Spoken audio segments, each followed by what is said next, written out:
Capítulo 4 A crueldade.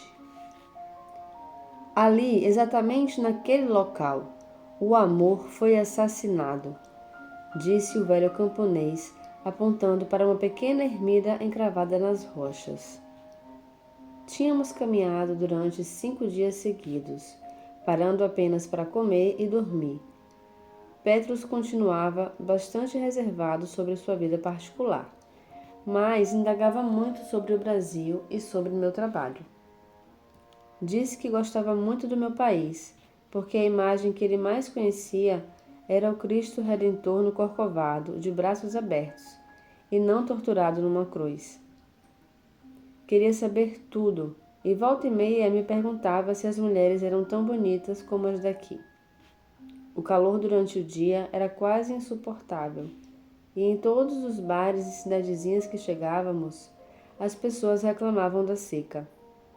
Por causa do calor, deixamos de andar entre as 2 e 4 horas da tarde, quando o sol estava mais quente, e nos adaptamos ao costume espanhol da siesta.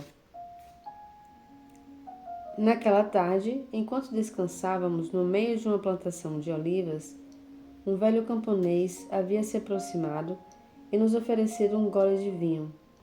Mesmo com o calor, o hábito do vinho fazia parte há séculos da vida dos habitantes daquela região.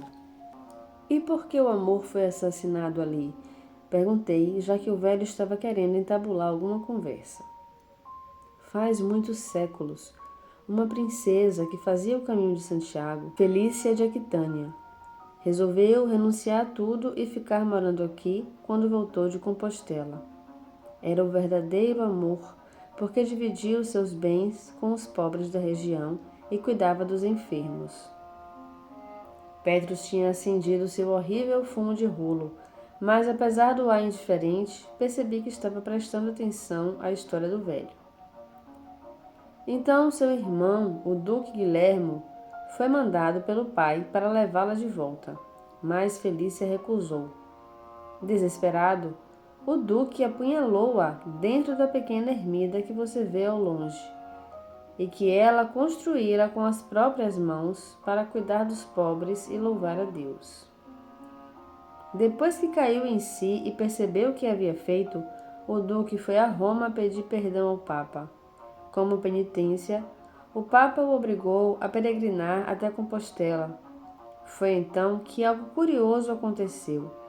Na volta, ao chegar aqui, ele sentiu o mesmo impulso e ficou morando na ermida que a irmã havia construído, cuidando dos pobres até os últimos dias de sua vida.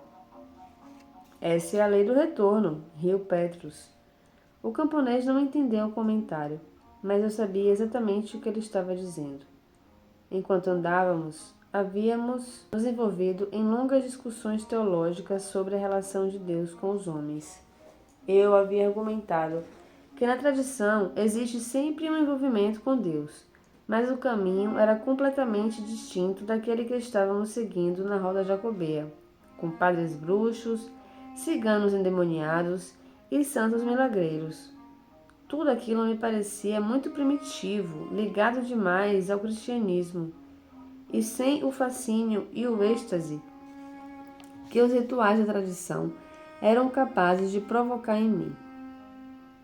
Petrus sempre falava que o caminho de Santiago é um caminho por onde qualquer pessoa pode passar, e só um caminho deste tipo pode levar até Deus. Você acha que Deus existe e eu também acho, havia falado Petrus. Então Deus existe para nós. Mas se alguém não crê nele, ele não deixa de existir. Mas nem por isso a pessoa que não crê está errada. Então Deus está limitado ao desejo e ao poder do homem? Certa vez tive um amigo que vivia bêbado, mas que rezava toda noite 3 Ave-Marias porque sua mãe lhe havia condicionado desde pequenino. Mas quando chegava em casa na maior embriaguez, mesmo sem acreditar em Deus, meu amigo sempre rezava as 3 Ave-Marias.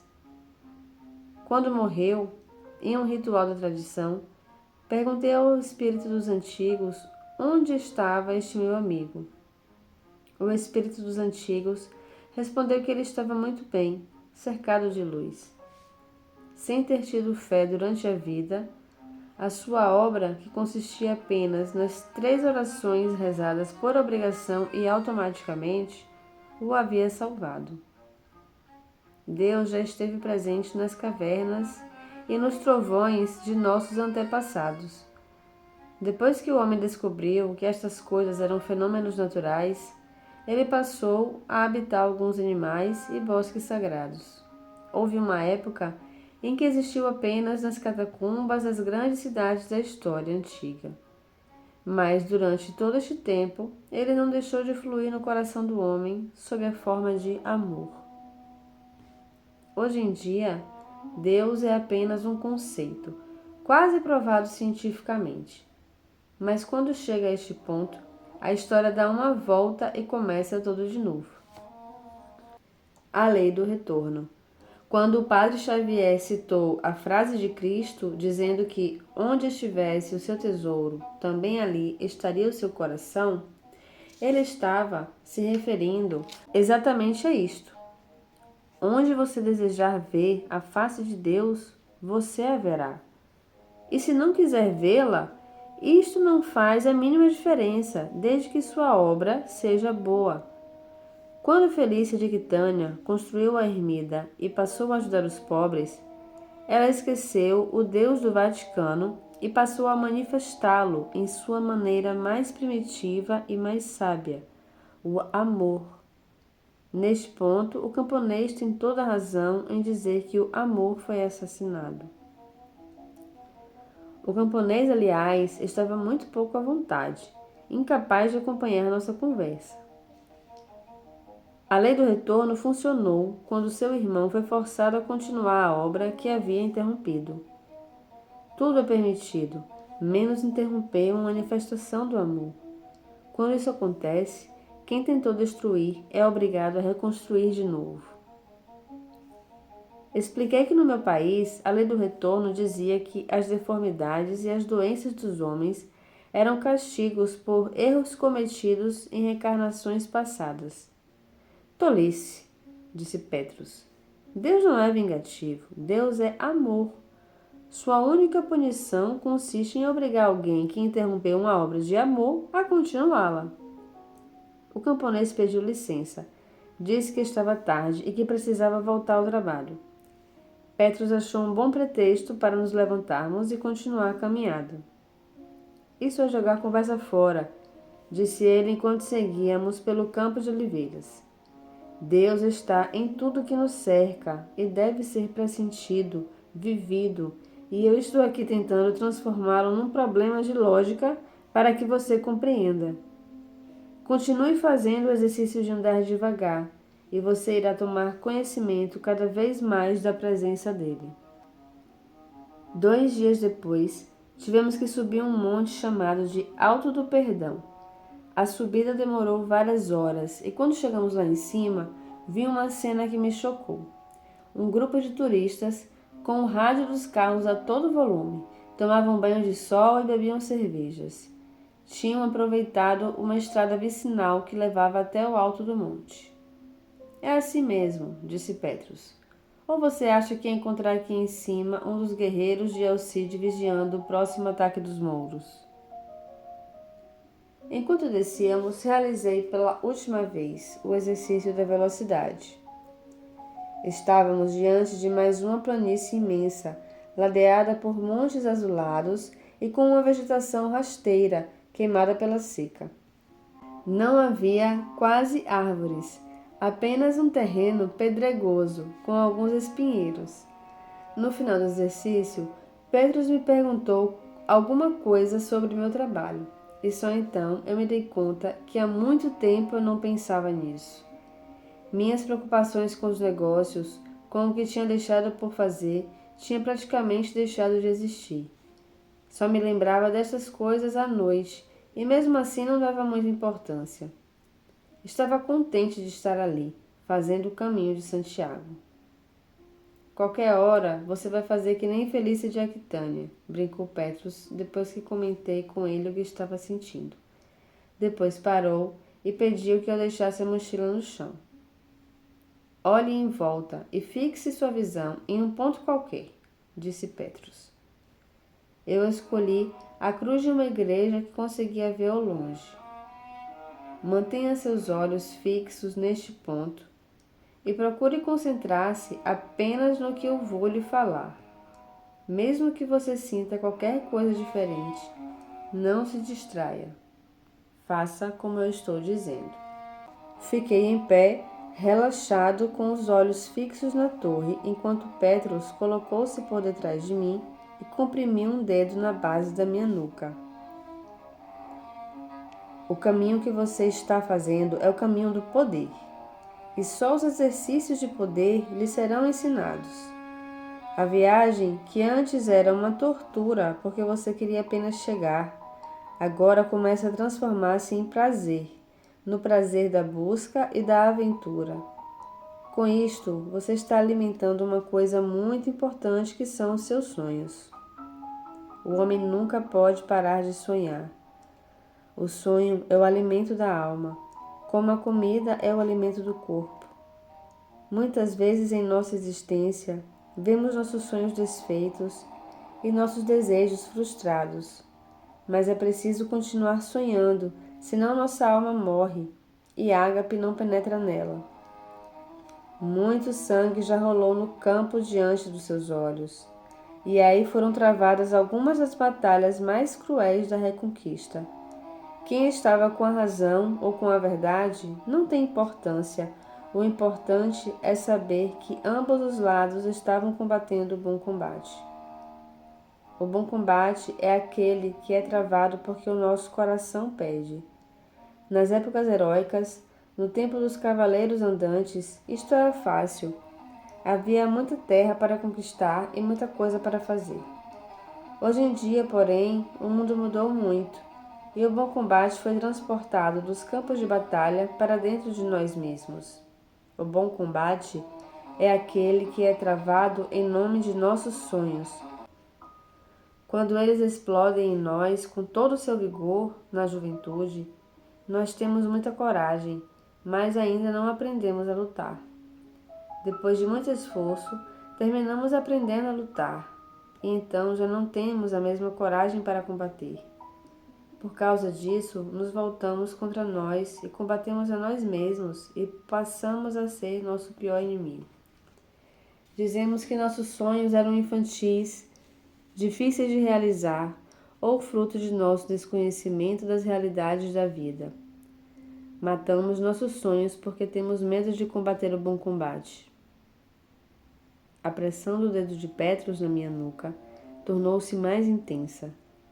Eu julguei que a torre da igreja se transformava. O contorno da cruz estava parecendo um homem de asas, um anjo. Pisquei os olhos e a cruz voltou a ser o que era. Petrus continuou. O primeiro sintoma de que estamos matando nossos sonhos é a falta de tempo. As pessoas mais ocupadas que conheci na minha vida sempre tinham tempo para tudo. As que nada faziam estavam sempre cansadas, não davam conta do pouco trabalho que precisavam realizar e se queixavam constantemente que o dia era curto demais. Na verdade, elas tinham medo de combater o bom combate. O segundo sintoma da morte de nossos sonhos são as nossas certezas. Porque não queremos olhar a vida como uma grande aventura a ser vivida. Passamos a nos julgar sábios, justos e corretos no pouco que pedimos à existência. Olhamos para além das muralhas do nosso dia a dia e ouvimos o ruído de lanças que se quebram, o cheiro de suor e de pólvoras, as grandes quedas e os olhares sedentos de conquista dos guerreiros. Mas nunca percebemos a alegria, a imensa alegria que está no coração de quem está lutando, porque para estes não importa nem a vitória nem a derrota, importa apenas combater o bom combate. Finalmente, o terceiro sintoma da morte de nossos sonhos é a paz. A vida passa a ser uma tarde de domingo, sem nos pedir grande coisa e sem exigir mais do que queremos dar. Achamos então que estamos maduros, deixamos de lado as fantasias da infância e conseguimos nossa realização pessoal e profissional. Ficamos surpresos quando alguém de nossa idade diz que quer ainda isto ou aquilo da vida. Mas, na verdade, no íntimo de nosso coração, sabemos que o que aconteceu foi que renunciamos à luta por nossos sonhos, a combater o bom combate. A torre da igreja transformava-se a toda hora, e em seu lugar parecia surgir um anjo com asas abertas. Por mais que eu piscasse, a figura permanecia lá. Tive vontade de falar com Petrus, mas senti que ele ainda não havia acabado. Quando renunciamos aos nossos sonhos e encontramos a paz, disse ele depois de um tempo, temos um pequeno período de tranquilidade. Mas os sonhos mortos começam a apodrecer dentro de nós e infestar todo o ambiente em que vivemos. Começamos a nos tornar cruéis com aqueles que nos cercam e finalmente passamos a dirigir essa crueldade contra nós mesmos. Surgem as doenças e as psicoses. O que queríamos evitar no combate, a decepção e a derrota, passa a ser o único legado de nossa covardia. E um belo dia, os sonhos mortos e apodrecidos tornam o ar difícil de respirar e passamos a desejar a morte que nos livrasse de nossas certezas, de nossas ocupações e daquela terrível paz das tardes de domingo. Agora eu tinha certeza de que eu estava vendo mesmo um anjo e não consegui mais seguir as palavras de Petrus. Ele deve ter percebido isso, pois tirou o dedo da minha nuca e parou de falar. A imagem do anjo permaneceu por alguns instantes e depois desapareceu. Em seu lugar surgiu novamente a torre da igreja. Ficamos alguns minutos em silêncio. Petrus enrolou um cigarro e começou a fumar. Eu tirei da mochila uma garrafa de vinho e bebi um gole. Estava quente, mas o sabor continuava o mesmo. O que você viu? Perguntou ele. Eu contei a história do anjo. Disse que no começo, quando piscava, a imagem desaparecia. Também você tem que aprender a combater o bom combate. Já aprendeu a aceitar as aventuras e os desafios da vida, mas continua querendo negar o extraordinário. Petrus tirou da mochila um pequeno objeto e me entregou. Era um alfinete de ouro. Isso é um presente de meu avô.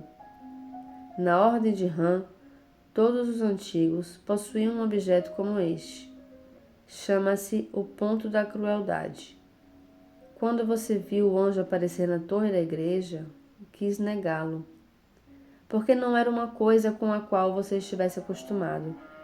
Na sua visão de mundo, as igrejas são igrejas e as visões só podem acontecer nos êxtases provocados pelos rituais da tradição. Eu respondi que minha visão deve ter sido efeito da pressão que ele exercia na minha nuca. Está certo, mas não muda nada. O fato é que você rejeitou a visão. Felícia de Aquitânia deve ter visto algo semelhante e apostou toda a sua vida no que viu. O resultado é que transformou sua obra em amor. O mesmo deve ter acontecido com seu irmão, e o mesmo acontece com todo mundo todos os dias. Vemos sempre o melhor caminho a seguir, mas só andamos pelo caminho que estamos acostumados. Petrus recomeçou a caminhar e eu o segui. Os raios de sol faziam brilhar o alfinete na minha mão. A única maneira de salvarmos nossos sonhos é sendo generosos conosco mesmos. Qualquer tentativa de autopunição, por mais sutil que seja, deve ser tratada com rigor, para saber quando estamos sendo cruéis conosco mesmos. Temos que transformar em dor física qualquer tentativa de dor espiritual, como culpa, remorso, indecisão, covardia. Transformando uma dor espiritual em dor física, saberemos o mal que ela pode nos causar. E Petrus me ensinou o exercício da crueldade. Antigamente eles usavam um alfinete de ouro para isto, disse ele. Hoje em dia as coisas mudaram como mudam as paisagens no caminho de Santiago. Petrus tinha razão. Visto de baixo, a planície parecia uma série de morros à minha frente. Pense em algo cruel que você fez hoje consigo mesmo e execute o exercício. Eu não conseguia me lembrar de nada. Sempre é assim. Só conseguimos ser generosos conosco nas poucas horas que precisamos de severidade. De repente, eu me lembrei que havia me julgado um idiota por subir o alto do perdão com tanta dificuldade, enquanto aqueles turistas tinham conseguido o caminho mais fácil. Sabia que não era verdade, que eu estava sendo cruel comigo mesmo. Os turistas estavam em busca de sol e eu estava em busca de minha espada. Eu não era um idiota e nem podia me sentir como tal. Cravei com força a unha do indicador na raiz da unha do polegar. Senti uma dor intensa e, enquanto me concentrava na dor, a sensação de que era um idiota passou. Comentei com Petrus e ele riu sem dizer nada. Aquela noite, ficamos num aconchegante hotel da tal cidadezinha cuja igreja eu havia visto de longe. Depois do jantar, resolvemos dar um passeio pelas ruas para fazer a digestão. De todas as maneiras que o homem encontrou para fazer mal a si mesmo, a pior delas foi o amor. Estamos sempre sofrendo por alguém que não nos ama, por alguém que nos deixou, por alguém que não quer nos deixar. Se estamos solteiros é porque ninguém nos quer. Se estamos casados, transformamos o casamento em escravidão. Que coisa terrível! Completou o mal-humorado. Chegamos em frente a uma pequena praça aonde estava a igreja que eu havia visto. Era pequena, sem grandes sofisticações arquitetônicas, e seu campanário elevava-se para o céu. Tentei ver de novo o anjo e não consegui nada. Petrus ficou ali olhando a cruz lá em cima. Pensei que estivesse vendo o anjo, mas não. Logo começou a falar comigo. Quando o Filho do Pai desceu à terra, ele trouxe o amor. Mas como a humanidade só consegue entender o amor com sofrimento e sacrifício, terminaram por crucificá-lo. Se não fosse assim, ninguém acreditaria em seu amor, já que todos estavam acostumados a sofrer diariamente com suas próprias paixões. Sentamos no meio-fio e continuamos a olhar a igreja. Mais uma vez foi Petrus quem quebrou o silêncio. Sabe o que quer dizer Barrabás, Paulo? Bar quer dizer filho e Aba quer dizer pai. Ele olhava fixamente para a cruz no campanário. Seus olhos brilhavam e senti que estava possuído por alguma coisa, talvez por este amor do qual falava tanto, mas que eu não conseguia entender direito. Como são sábios os desígnios da glória divina, disse fazendo com que sua voz ecoasse pela praça vazia. Quando Pilatos pediu que o povo escolhesse, na verdade não lhe deu opção. Mostrou um homem flagelado em pedaços e outro homem de cabeça erguida, Barrabás, o revolucionário. Deus sabia que o povo ia enviar o mais fraco para a morte, para que ele pudesse provar seu amor. E, no entanto, fosse qual fosse a escolha, o Filho do Pai é que terminaria sendo crucificado. O exercício da crueldade. Toda vez que um pensamento que você acha que lhe faz mal passar-lhe pela cabeça, ciúme, autopiedade, sofrimentos de amor, inveja, ódio, etc., proceder da seguinte maneira: cravar a unha do indicador na raiz da unha do polegar até que a dor seja bem intensa. Concentre-se na dor. Ela está refletindo no campo físico o mesmo sofrimento que você está tendo no campo espiritual. Só afrouxe a pressão quando o pensamento lhe sair da cabeça. Repita quantas vezes for necessário, mesmo que seja uma atrás da outra, até que o pensamento o abandone. Cada vez, o pensamento voltará mais espaçadamente e sumirá por completo, desde que você não deixe de cravar a unha toda vez que ele voltar. Para continuar acompanhando a leitura do livro Diário de um Mago, de Paulo Coelho, inscreva-se e ative o sininho para ser notificado da continuação.